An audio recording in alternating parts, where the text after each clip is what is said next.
അസ്സലാമു അലൈക്കും വറഹ്മത്തുള്ളാഹി വബറകാതുഹു. രണ്ടാം ക്ലാസ്സിലെ പ്രിയപ്പെട്ട വിദ്യാർത്ഥികളെ, ഇന്ന് നടന്ന അഖീദയുടെ ആൻസർ കീയാണ് നമ്മളിവിടെ ചർച്ച ചെയ്യുന്നത്. വിദ്യാർത്ഥികളൊക്കെ നല്ല ഉഷാറായി പരീക്ഷ എഴുതിയിട്ടുണ്ടാകും എന്ന് പ്രതീക്ഷിക്കുന്നു. ഒന്നാമത്തത്, വിട്ടത് എഴുതാം. ഈമാൻ കാര്യങ്ങള് ചില ഭാഗങ്ങൾ ഇവിടെ തന്നിട്ടില്ല, അത് നമ്മൾ എഴുതുകയാണ് വേണ്ടത്. ഒന്നാമത്തത് അള്ളാഹുവിലെ വിശ്വാസം, അതവിടെ തന്നിട്ടുണ്ട്. ഇനി രണ്ടാമത്തത് നമ്മൾ എഴുതണം. ഏതാണ് രണ്ടാമത്തത്? മലക്കുകളിലെ വിശ്വാസം. 3 കിതാബുകളിലെ വിശ്വാസം അവിടെയുണ്ട്. 4ഉം 5ഉം നമ്മൾ എഴുതണം. മുർസലുകളിലെ വിശ്വാസം, അന്ത്യദിനത്തിലെ വിശ്വാസം, 6 ഖദറിലെ വിശ്വാസം. ഇങ്ങനെ 6 ഈമാൻ കാര്യങ്ങൾ എഴുതുകയാണ് വേണ്ടത്. രണ്ടാമത്തത്, യോജിച്ച എണ്ണം കൊടുത്ത് യോജിപ്പിക്കാം. നബിമാർ ഏടുകൾ. താഴെ പറയാൻ പോകുന്ന നബിമാർക്ക് എത്ര ഏടുകളാണ് അല്ലാഹു തആല ഇറക്കി കൊടുത്തിട്ടുള്ളത്, ആ ഒരു കണക്കാണ് അവിടെ എഴുതേണ്ടത്. ആദം നബി അലൈഹിസ്സലാമിന് എത്ര ഏടുകളാണ്? 10 ഏടുകളാണ്.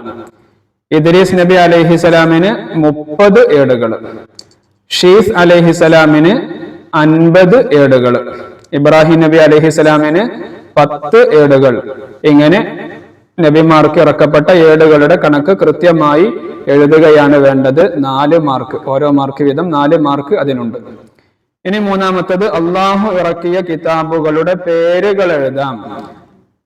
മൂസാ നബി അലൈഹി ഇസ്ലാമിന് ഇറക്കിയത് ഏതാണ്? തൗറാത്ത്. ദാവൂദ് അലൈഹി ഇസ്ലാമിന് സബൂർ. ഈസാ അലൈഹി ഇസ്ലാമിന് ഇൻജീൽ. മുഹമ്മദുൻ സല്ലല്ലാഹു അലൈഹി വസല്ലമ തങ്ങൾക്ക് ഇറക്കിയത് ഖുർആൻ, അത് അവിടെയുണ്ട്. മറ്റു 3 എണ്ണമാണ് നമ്മൾ എഴുതേണ്ടത്. ഇനി അടുത്തത്, താഴെ കൊടുത്തവയിൽ നിന്ന് സ്വർഗം ലഭിക്കുന്ന കാര്യങ്ങൾക്ക് നേരെ ശരി അടയാളം ഇടുക. ഉമ്മയെ അനുസരിക്കൽ സ്വർഗം കിട്ടൂലേ? കിട്ടും. നോമ്പ് നോൽക്കൽ സ്വർഗം കിട്ടും. ഖുർആൻ ഓതൽ സ്വർഗം കിട്ടും. സത്യം പറയൽ സ്വർഗം കിട്ടും. ഇനി ചീത്ത വിളിക്കൽ കൊണ്ട് സ്വർഗം കിട്ടോ? ഇല്ല. കളവ് പറഞ്ഞാൽ സ്വർഗം കിട്ടോ? ഇല്ല. ഖുർആൻ ഓതൽ, അത് വീണ്ടും ആവർത്തിച്ചു വന്നതാണ്, സ്വർഗം കിട്ടും.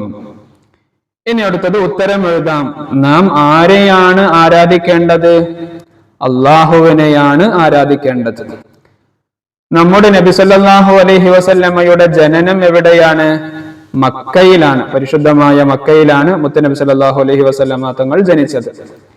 ഇൻഷാ അല്ലാഹ് എന്ന് പറയണം എപ്പോൾ? നാം ഒരു കാര്യം ചെയ്യുമെന്ന് പറയുമ്പോൾ അതിന്റെ കൂടെ എന്ത് ചെയ്യണം? ഇൻഷാ അല്ലാഹ് എന്ന് നമ്മൾ പറയണം. അള്ളാഹു ഉദ്ദേശിച്ചാൽ എന്നാണ് ഇൻഷാ അല്ലാഹയുടെ അർത്ഥം, അത് നമ്മൾ പറയണം. നാലാമത്തത്, ലോകം മുഴുവൻ നശിക്കും എപ്പോൾ? ഇസ്രാഫീൽ അലൈഹിസലാം സൂർ എന്ന കാഹളത്തിൽ ഓതുമ്പോൾ ലോകം മുഴുവൻ നശിക്കും. ഇനി അടുത്തത്, അർത്ഥം എഴുതാം. ഇൻഷാ അല്ലാഹ് എന്താണ് അതിന്റെ അർത്ഥം? അള്ളാഹു ഉദ്ദേശിച്ചാൽ. രണ്ടാമത്തത്, ലാ ഇലാഹ ഇല്ലല്ലാഹ്, ആരാധനക്കർഹൻ അള്ളാഹു അല്ലാതെ മറ്റാരുമില്ല. ഈ അർത്ഥങ്ങളാണ് അവിടെ എഴുതേണ്ടത്. ഇനി അവസാനത്തെ ചോദ്യം പൂർത്തിയാക്കാം. ഈ ലോകം നശിച്ചതിന് ശേഷമുള്ള ദിവസമാണ് അവസാന നാൾ. രണ്ടാമത്തത്, ഈമാൻ കാര്യങ്ങൾ 6 എണ്ണത്തിലും വിശ്വസിച്ചവരാണ് ആര്? മുഅ്മിനുകൾ. മൂന്നാമത്തത്, ജനങ്ങളെ സന്മാർഗത്തിലേക്ക് ക്ഷണിക്കാനായി അള്ളാഹു നിയോഗിച്ച പ്രത്യേക മനുഷ്യരാണ് ആര്? നബിമാർ. അവസാനത്തത്, വിശുദ്ധ ഖുർആൻ ഇൽമിന്റെയും ഹിദായത്തിന്റെയും ഗ്രന്ഥമാണ്. ഇങ്ങനെ ഓരോ ചോദ്യത്തിന് ഇവിടെ 2 മാർക്ക് വീതമുണ്ട്. 8 മാർക്ക് ലഭിക്കും. ഇതാണ് ഇന്ന് രണ്ടാം ക്ലാസ്സിൽ നടന്ന അഖീദയുടെ ചോദ്യപേപ്പർ. വിദ്യാർത്ഥികളൊക്കെ നല്ല രൂപത്തിൽ തന്നെ എഴുതിയിട്ടുണ്ടാകും എന്ന് പ്രതീക്ഷിക്കുന്നു. അള്ളാഹു എല്ലാവർക്കും നല്ല വിജയം നൽകി അനുഗ്രഹിക്കുമാറാവട്ടെ. വീഡിയോ മറ്റുള്ളവരിലേക്ക് ഷെയർ ചെയ്യുക. അസ്സലാമു അലൈക്കും വറഹ്മത്തുള്ളാഹി വബറകാതുഹു.